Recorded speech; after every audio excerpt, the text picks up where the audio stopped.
introduced the topic of oil analysis, and I get a little hot under the collar on this topic because users are expecting something very different from what they're receiving.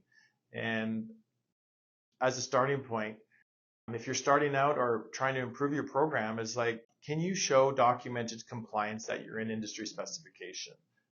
And I know that sounds simple, but it's not. I'm going to tell you right now that half of the industry, if not 75% of the industry, cannot document compliance with industry standards. You think about that. That is unacceptable.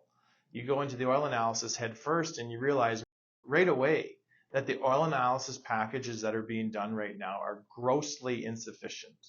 And to go so far, I would say, a diesel engine is very different than a gas turbine. Yet, why are they using similar oil analysis packages? And it's like the lowest common denominator. $60 is what I have to spend. What can you test for me for $60? It's like, well, not what you need tested. What needs to be tested is very clearly been published. And this is an industry standard, and it is also a specification. And, my second rant here, this is turning into a little bit of a rant, is that you're doing oil analysis, yet the lab is very likely not following the test standard.